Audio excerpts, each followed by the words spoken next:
I hear, oh, well, they're not ready to take that on, I'm just like, well, they'll never be ready unless you give them the opportunity. Well, and that's really the job of a leader, is to lead change. It's hard, it's difficult.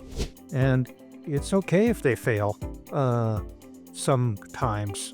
As long as they don't continue with that pattern, we'll be good. If you hire the right people, give them the right training, put them in the right seats, then over time, great things are going to happen.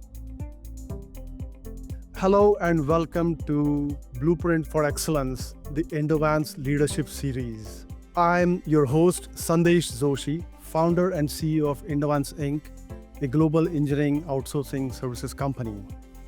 For more than 20 years, I've had the opportunity and the privilege to work with a lot of engineering and architecture leaders.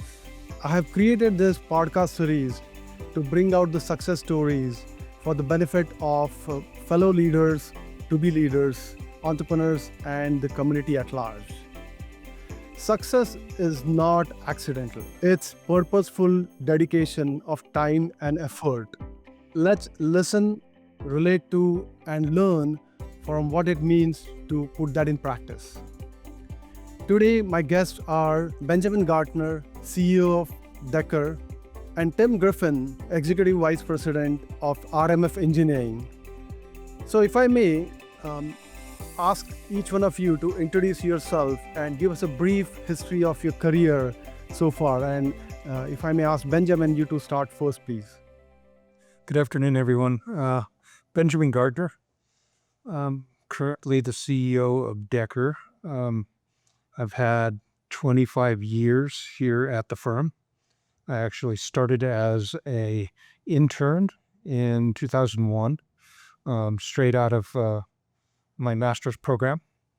I would say it's about my third career that I started back then. A lot of my beginnings were in the construction field.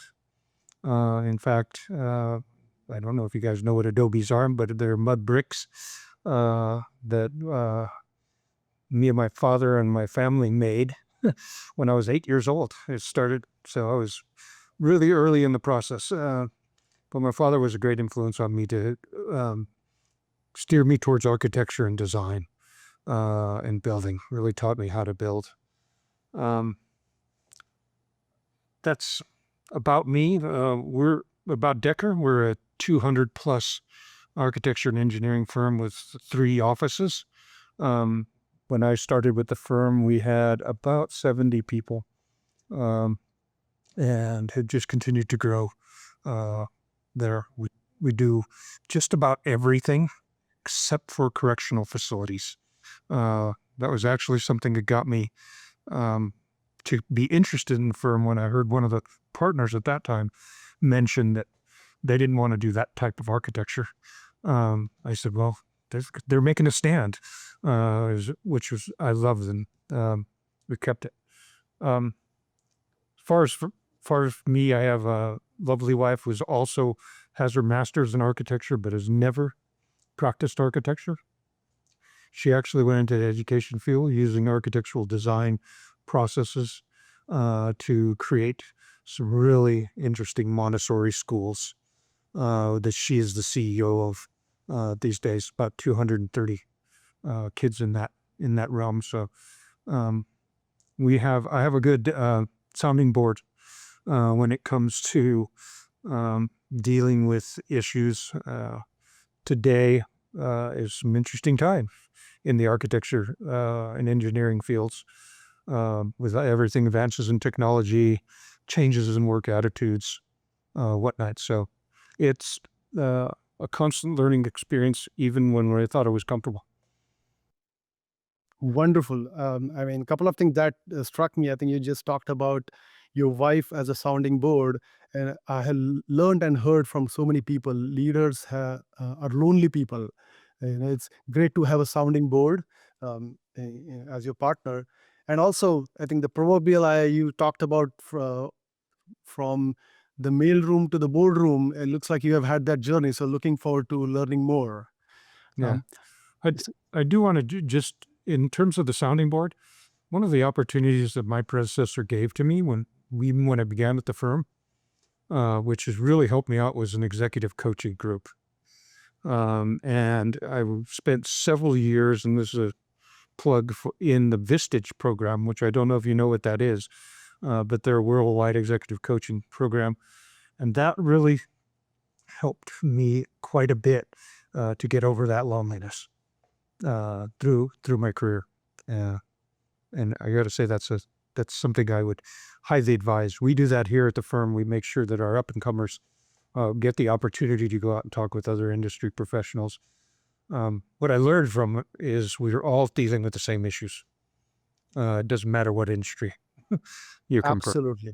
Absolutely. I mean, I'm aware of Vistage, but I'm also been part of other similar groups. So I couldn't agree more with you. So with that, over to you, Tim, if you could talk about your career experience so far. Yeah, sure. It's kind of in contrast to Benjamin's in some way. I had no steering. It's nice to hear that his father gave him some steering. I was the first engineer in my family on either side, and I went into mechanical engineering, but really didn't know much about the business, and certainly had no idea what the architectural engineering construction industry was, and kind of stumbled into that just looking for a job once I got out of school. And that just introduced me to an industry that's been very fascinating. So I graduated, though, in 1989, just as a recession was hitting. So I got to see some of the bad side of the industry with its ups and downs early on, but stuck with it. And about 10 years in, really got interested in more than just a job, but having a career, and began to look into learning leadership and applying that to our business, and became fascinated with the business as well. I went back and did a MBA at night over a 3-year period and learned a lot there. And then finally, I went to a seminar put on by a group called PSMJ Resources out of Boston that focuses on the business training side of what we do, and was just like, wow, I'm drinking out of a fire hose here. And they, at the end of the class, they mentioned they were looking for trainers, and I thought, well, okay, if I want to learn this material, that's the best way to do it, is to learn how to teach it. And got engaged with them about 20 years ago, and have been writing and teaching on the business and leadership side of what we do on the side since that time. And that's really helped to advance my career, but also advance my education. And like Benjamin, my president several years ago came and said, hey, you should join a Vistage group. And I'm going, what the heck is that? And so I joined the Vistage group and found that probably over the 6 years I was in that group to be one of the most impactful career moments and the personal moments in my life, in terms of just having people really get deep in the inside of what I was doing in business and in life, and challenging me and pushing me, and allowing me to learn to be more vulnerable. And that was very impactful. Awesome. Awesome. I think if I can pick on something you just said, you talked about you started your career kind of right in the middle of recession, and the first 10 years or so were tough, but you stuck with it. So I'm just wondering, what went through your mind, and how did you really, what kept you going 10 something years? I was just thankful to have a job, and and I came out at a time where, when a recession hit, they would lay off half the office. So then you have to find another job, and then sometimes that process would be repeated. But I think, it seems tough, but it was actually a good time in retrospect to come out, because it taught me to appreciate having a job, and always plan for a rainy day, because you never know what's going to happen. But I think that kind of lit a fire under me too, to make sure that I was becoming invaluable to the organizations I was part of, because if things slow down, I wanted to be on the side that was staying, not on the side that was going. On a similar note, I remember a long time ago when I was considering, how to start investing, and I remember reading a article on Yahoo Finance back then, and it talked about if you make money in your first investment, that is probably the worst thing that could happen to you. because you think that's you. You And think you're so in a smart, way, right? yeah. So it sounds like, I mean, I'm thinking of, with dealing with the tough times upfront, prepares you for anything really in the future. Yeah. And Um, like Benjamin, I also have a wife that is been a great sounding board and has helps me to process the big picture and also keep me humble when I needed to be humble as well. And certainly has been the biggest part of my success in business. Awesome.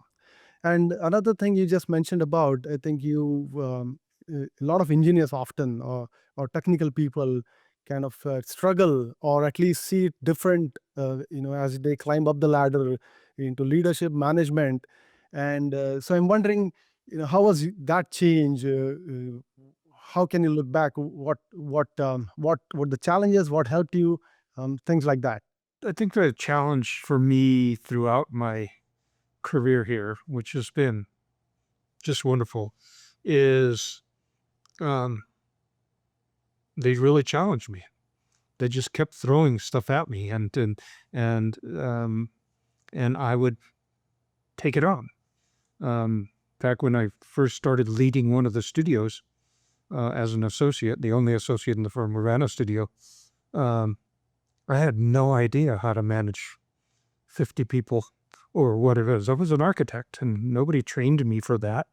Uh, they trained me to design and do construction documents. Um, but luckily, I had the business, and as Tim said earlier, in the recessions and that, um, for me, that's always taught me how important the business side of what we do is. You can be a great designer and want to do the, you know, create and run amok kind of, but you gotta be able to make money doing it, keep your clients and be happy. So, I think those were some of the things I brought into the career, as starting later in life, is that sense of, you know, knowing what it took to see the business side of it, the efficiencies and, um, that. So, I think that our firm here to this day still has a culture of really fostering personal and professional development. Um, I I got hired here on my third application because I kept applying to be a draftsman. And finally, I was building architectural models for one of the architects in the firm, and he told me, "We don't hire draftsmen. We hire interns that want to be architects. So put that on your application." And that got me in the door for an interview. Uh, but it really taught me they care about building professionals, and that's what we still value is a team that is dedicated to that. So um, that was it. But then the leadership role was more be thrust into having to run a studio.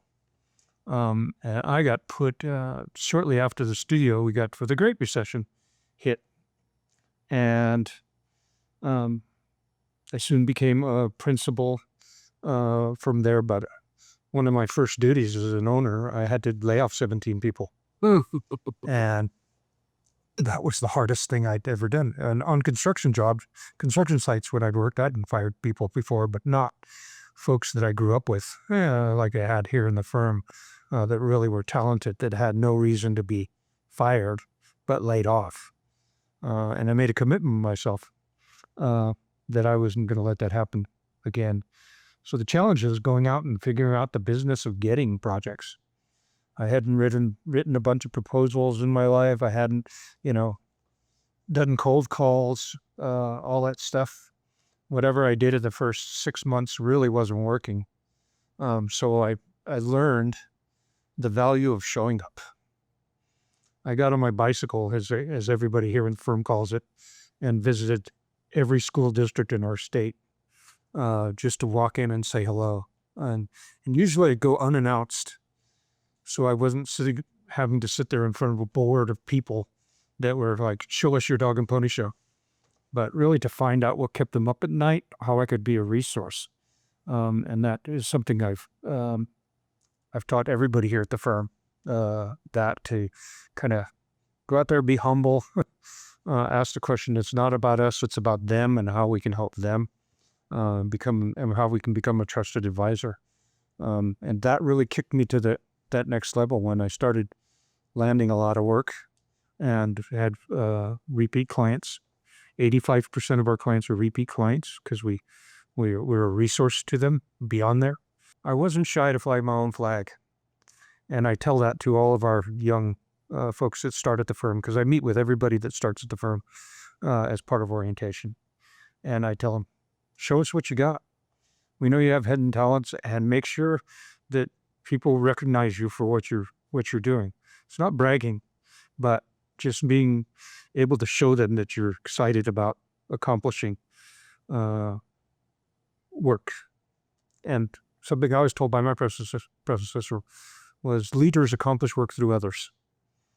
And that has really been something that's stuck with me a lot. And I still struggle with that with my executive assistant, giving her stuff, trusting her to do stuff that I don't. And she's great because she's telling me you shouldn't be doing that. Give that to me. Because it's funny. I heard one of the greatest things. The commander of the USS Albuquerque, a nuclear submarine from the state of New Mexico, was here in town talking. And somebody asked him about his leadership position. And at the end of the thing in the Q&A, and he said, so what do you do exactly every day? And he says, if I'm doing my job right, I have nothing to do. Because I've surrounded myself with the right people. They know what the expectations are. They know what the goals are. So I'm still trying to live that dream. Well said. Well said. I think some of the things you just talked about. I think what I hear is perseverance, not giving up, is definitely a theme I see.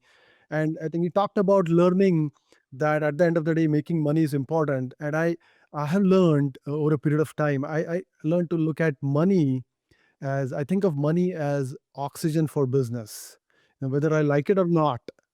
Uh, I need to have oxygen to survive. And sometimes more oxygen is good so that I can do more stuff, like maybe go underwater, which otherwise I couldn't, things like that. So, Yeah. Well, I always say profit is opportunity for all of us within the firm. And our firm is an ESOP, so it's employee owned. We just did that about a year ago because I'd always felt like I was in an ESOP, that I was an owner here. I was rewarded in that fashion and all this, but profit is not a dirty word. It's opportunity for all of us. very well put. So, Tim, how would you describe it? Yeah, I was building off what Benjamin said. I think for better and for worse, our business it often will throw you off the deep end into something that you are not really prepared for, and you just have to figure it out. And we come out of architectural engineering school, and we really don't know anything. We have to learn the craft. We have to learn our technical skill, and if we do a good job of that, and then we get promoted to be a project manager, which is something we have no training for, no background in, and you just have to figure it out. And if you do real well at that, you get promoted to be a principal, and now you have to manage project managers, and you have no experience or training in how to do it, and you just have to figure it out. And one of the ways the people that are successful at doing that are the people like Benjamin. We're just stubborn, and we're willing to try anything and to make it happen. But I kind of like that too. I think for somebody like Benjamin and I, that scratches some emotional itch that we get to try a lot of things, and we're always learning, we're always growing, and you figure it out as you go. And certainly the control aspect, the very reason we were attracted to this business and that we're good at the practice side of what we do is that need for control. We like to control the design or a problem and solve it and own it and do it our way. But when it comes time to have to start leading through others and delegating, it just goes against our very nature. And so learning to be an effective delegator is a big part of leadership as well. And I think that for me, and I think for most engineers and architects in this industry, is getting over that hump, and being a strategic delegator is a big step towards growing in your career as a leader. Absolutely. I think a lot, if not all, individual contributors, as I like to say, struggle as they go climb up the ladder to start managing people. The control or letting go of control is often a very common theme. So absolutely, I mean, you're right on. I'm wondering, as you look back, Tim, especially through halfway through your career, and as you started getting leadership opportunities or management roles, any, what would you describe as the challenging moments or turning points? Anything that really there's an aha moment, something you figured out, oh, I need to do this or not do this to be successful. I think trusting people and getting smart younger people around you, putting them in the right positions, giving them the tools they need, and then getting out of their hair so they can do their job is just leads to exponential growth. But it's there's I you have to overcome the voices in the back of your head that lie to you and say they're not going to be able to do it as well as you can. They're going to mess up, and you're going to be sorry that you let go, and this is going to be all your fault. And it's you keep hearing those messages, and you just have to overcome that and continue. Because what happens is, and I'm sure Benjamin has seen this, he's in the CEO role. What does that mean? There's a lot of things going on in the organization that he doesn't have his fingers directly on, and that's an unsettling feeling. And if you getting reasonably comfortable with that is a key to continuing to see the power of the organization grow and be released. Yep. What about you, Benjamin? What do you have to say? To feed off a little bit of what Tim was saying, I really think, and I push all our leadership within the firm, especially lately, to challenge staff to do exactly what Tim was saying. Find out what they're capable of doing. When I hear, oh, well, they're not ready to take that on, or this is the way we've always done it. I'm just like, well, they'll never be ready unless you give them the opportunity. And it's okay if they fail sometimes, as long as they don't continue with that pattern, we'll be good. But they'll never get the chance. And I see our less experienced staff really wanting purpose in work. And I think the challenge is making them understand what that purpose is. Designing schools or a commercial project, and what does it mean? It's driving economic development. It's driving social interaction. It's driving the good things that help our communities grow.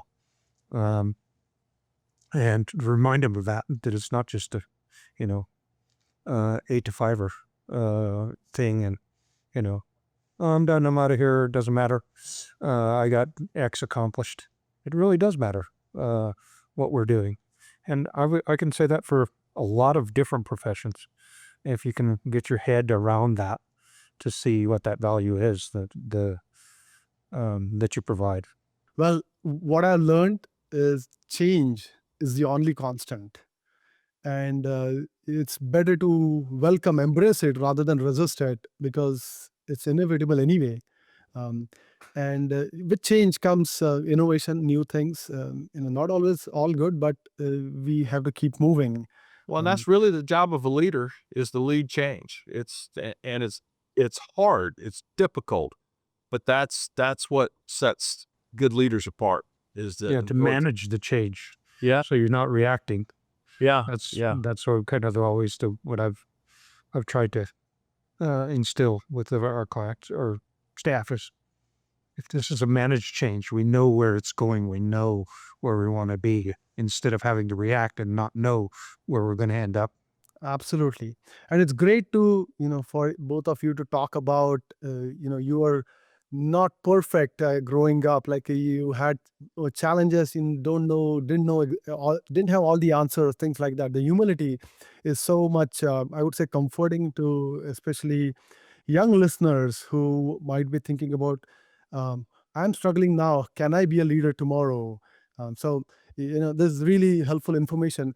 I'm wondering, for both of you, is like as you look back to your younger self, maybe 10, 20 years ago or so, what would you advise yourself? Like, what should you have done more or less of? Something that, comes to your mind. I wish I had done something differently. Anything that comes to your mind. I would say I wish I'd worried less and trusted others more. And and what I mean by that is, Benjamin, like you said, you're now at a point where you're able to look back, and sometimes I worried about things I didn't have much control over anyway, and it all worked out fine. If you hire the right people, give them the right training, put them in the right seats, then over time great things are going to happen. And just spend your time focused on that, and it's going to work out well. In retrospect, I wish I would have shown up a lot more for community, been more involved, done things that I've learned over time that I found are highly rewarding on a personal level, but also on a business level for that connection, being able to be a trusted resource and partner with things. It's just, now I feel like I could have done a lot more within my community and within the firm to be more involved. But, raising a family, all those things take a lot of time and effort. But I should have taken that time, a little more time for myself in that relationship building, that networking, that learning about how to deal with others in just different ways and different situations. Yeah. Well, thank you for saying that. I mean, both of you sharing that. I mean, being vulnerable really, and those insightful, I guess, introspection. So, really appreciate that. Um, I'm wondering, if I fast forward to today or the recent times, I mean, you have done so many things. What is it that you're currently working on? What is exciting you? Any project? Maybe Benjamin, if you want to start first. For the last 3 years, I've been learning how to be a developer. Beyond my own family businesses and our school, my wife and I have the schools and assisted living facility, everything. But now I'm part of a development team that is developing a 70-acre enhanced lease use project, which is we basically leased 70 acres from the Air Force on their Air Force base here. And we are moved back to security fence, and we're developing that. So, and we're with a focus on aerospace contractors that work with the military. And through that, I've just learned this whole other world of business. And, I dabbled in it when I worked in the commercial group here in the firm and stuff like that with developers that were always a pain in the butt, but I wanted everything for nothing. But now being on the other end of that, and the exciting part is I'm learning there's a whole nother world out there when it comes to aerospace companies and innovation. It's very scary how far behind we are on China, but from that government getting to work with them, as leader of the firm, I have to maintain my clearances for our government work and our federal work. So that gives me the opportunity to get on base and talk with a lot of these companies, talk with a lot of their mission partners about what they're doing. And it's fascinating. That sounds wonderful. I mean, it looks like a very big change. I think you are doing very different things than what you've done so far. but also sounds like there's a newfound purpose, higher or bigger purpose that excites you. So, good for you. So, Well, I think I've always been one that performs better when I'm challenged. Yeah, Sandesh, I think Benjamin and I have one clear thing in common. Our greatest fear is being bored. And we're not going to let it happen, are we, Benjamin? So, um, yeah, as he was talking, I was thinking about from my path is there's really been three phases. Back in the 2000s, right before the Great Recession, I was having a lot of success building very productive teams with very young people, millennials. They weren't calling them millennials at the time, but I was having a lot of success with them. And at the same time, I was hearing so many firm leaders complain about those kids coming out of college and didn't even know what generation it was. And so I did a lot of research on that and some training on that, and eventually published a book back in 2009 called Winning with Millennials on how do you have great success with that generation, specifically for AE professionals. And it ended up being a bestseller, which surprised me, but gave me the chance to meet so many principals across the world in our industry. And 8 years ago in the business, the president asked me to take on our corporate marketing team, which was a news phase for me. I'd always been very interested in how do we get work and winning work, and had found that the ability to kind of take on these David and Goliath moments where you're going after a project that you really shouldn't win because there's a bigger firm with a much bigger resume. And how do you come in and you steal it and then use that to leverage to build for your next great project? And, and it ties into what Benjamin said. How do you ensure you're not going to have to lay off 17 people when things slow down? Well, if you have the ability to go out there and get work, now you have control to keep that from happening.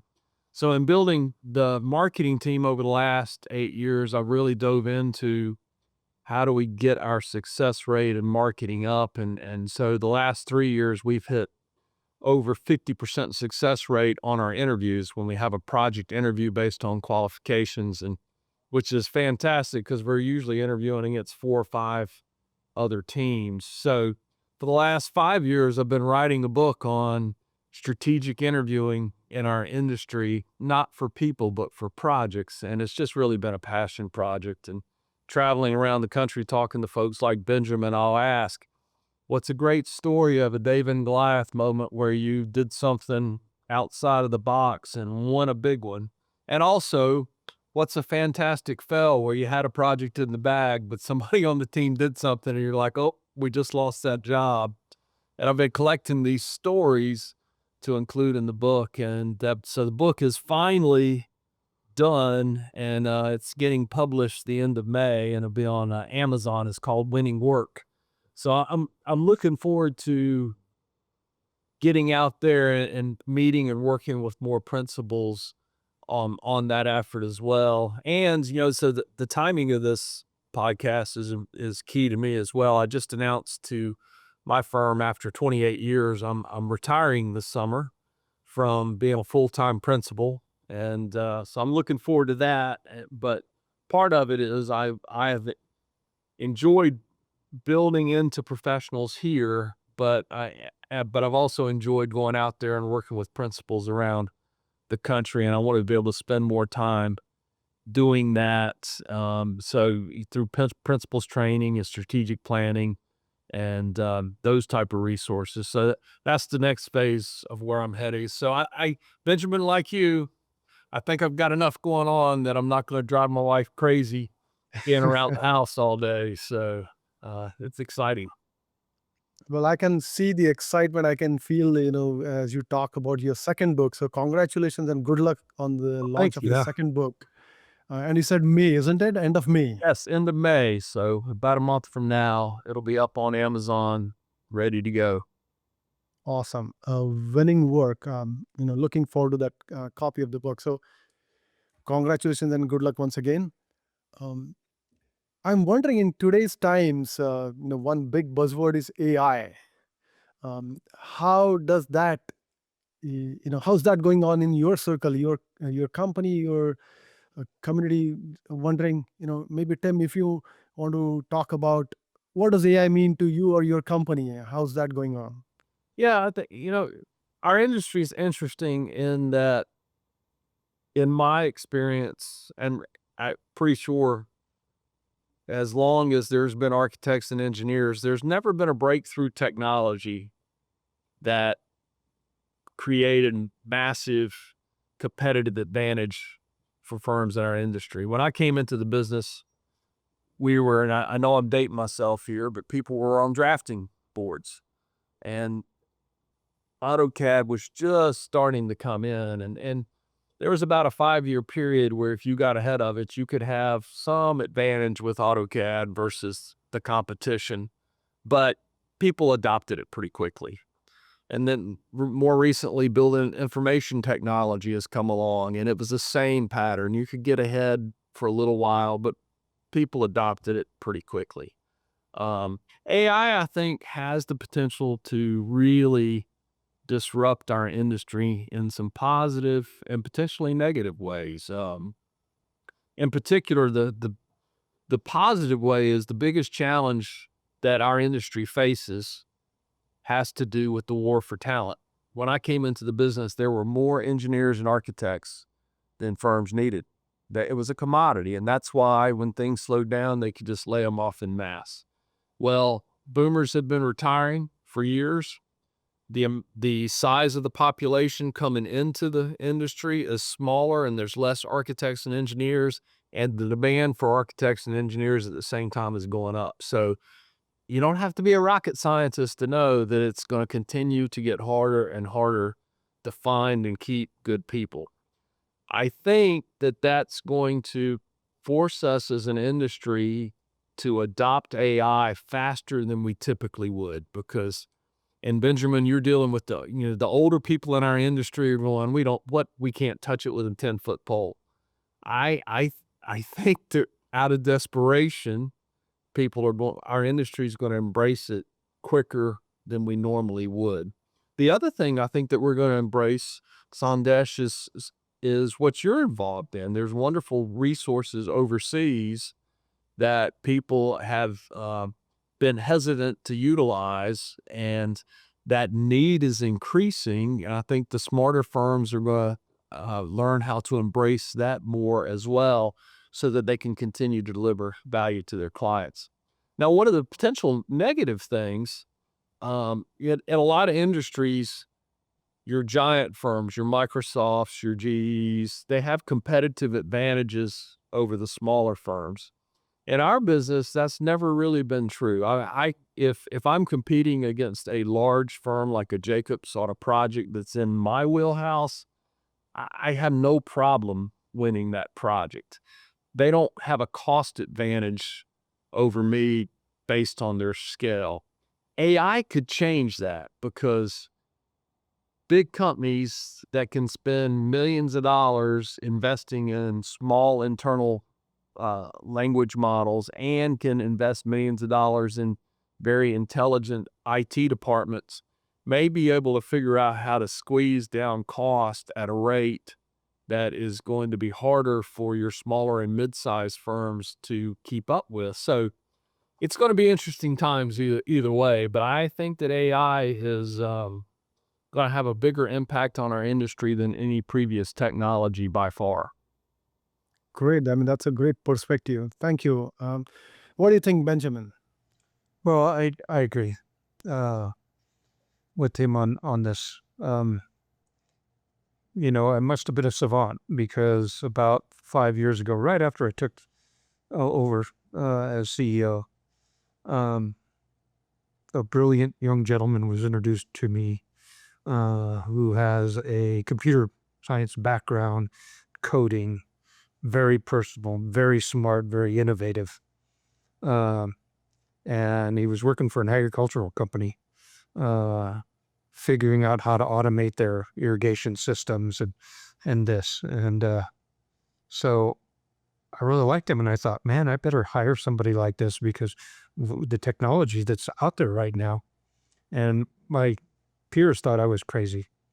But he has developed and he has helped us to understand automation and AI and the other tools in a way that puts us a little ahead of our competition, at least the competition and the CEOs I've talked to, in terms of our systems. He's our director of advanced technology and has really become integral in everything that we do, and teaching old dogs like me the tricks of how to incorporate AI into our workflows in a way that makes us much more effective and gives us a little more speed to market and responsiveness, and also opens us up to new ideas that we hadn't thought of before. That said, I think it's going to be a valuable tool if we can figure out how to use it properly. And I say use it properly because we're still a craft-based industry. There's a craft in what we do that's beyond just making a widget or making something. We have to figure out we're problem solvers, and that we need to figure out how to use that tool to help us create solutions to problems, and be very cautious about not relying on it to think we've solved the project process that may have implications way beyond us and for our clients. That's wonderful. I mean, what I admire and I think noticed in your description is that I think you're anchored in the old way of working. I mean, you'll appreciate the paper value of the art in the it being a craft, but at the same time, you're also embracing what's coming up, which is AI technology. So we, as true leaders, we all have to keep our eyes wide open, welcome change, and experiment, maybe cautiously at times, but still experiment with new things. Yeah. So Well, I still highly encourage people to draw. as we talk about the future, what challenges come to your mind that you see in the industry that we need to be prepared for? We talked about AI, but I'm just wondering anything else that comes to your mind. What I can think of that not everybody has yet fully been aware of is we have a gap in professionals moving through the pipeline. And it all goes back to when Benjamin started, it was during the Great Recession. Well, about 2008, we stopped hiring engineers and architects. And we didn't hire engineers for about 5 years, and for architects, it was longer. So, how many of us now really need people with 8 to 15 years experience? We all do, but they don't exist because we weren't hiring 8 to 10 years ago, or 8 to 15 years ago. And where that first hit our business is the need for PMs. It's about to hit the level where it's the need for principals. And closely behind that, it's people to buy out the people that are retiring. So that gap is going for the rest of my career and Benjamin's career, and for everybody that's now a project manager is going to be in the system, and it's going to continue to impact our industry. So just being aware of that's important. And certainly just with the demographics, the people side of what we're doing is becoming much more valuable and much more difficult to manage and much more competitive. So I really think everything around that issue is going to continue to be the most challenging thing we have to deal with. No, then it's not the future. It's happening right now.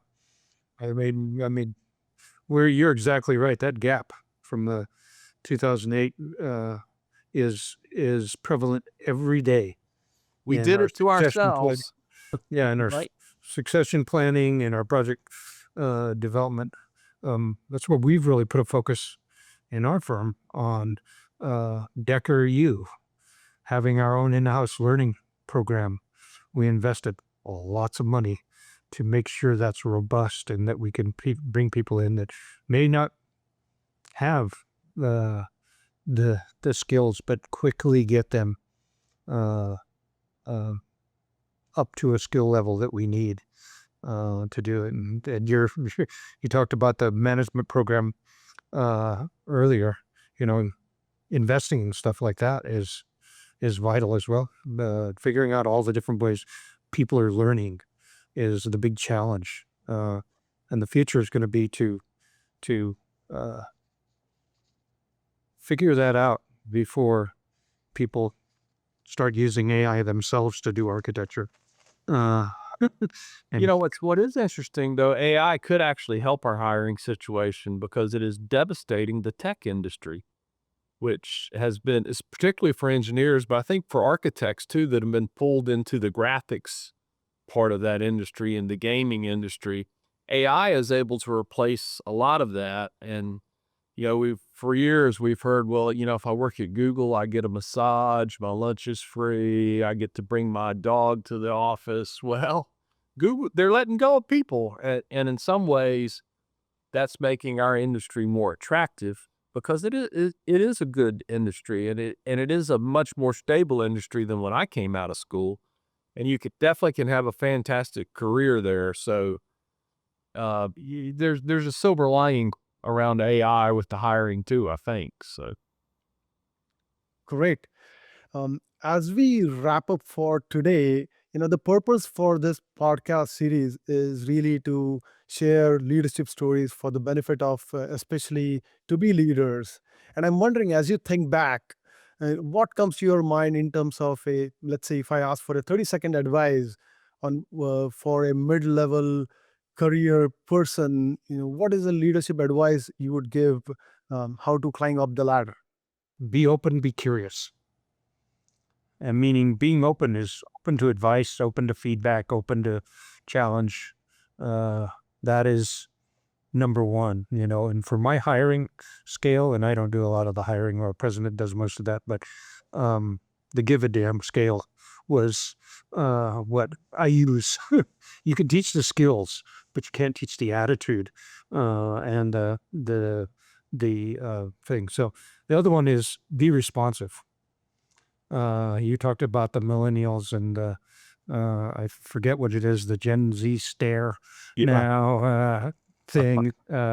Be responsive when somebody reaches out. Tell them that you can. And old school again for me. Pick up the damn phone when you have an issue.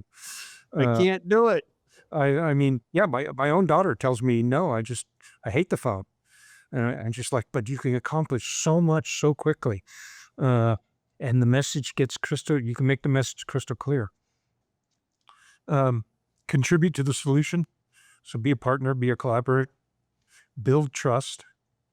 And I see that a lot of trust issues with younger staff these days. Connect and create.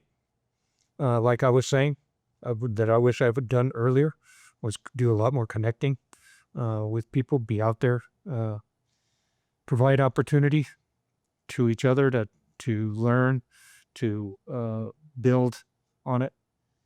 Think ahead, which is that I think for me, I was always anticipating what I had to do next. Or if I got stuck, I was thinking ahead about how do I go around this and accomplish something else till I can get my question answered from somebody without bothering them. And then biggest thing is have empathy, be kind. Well, that's good stuff.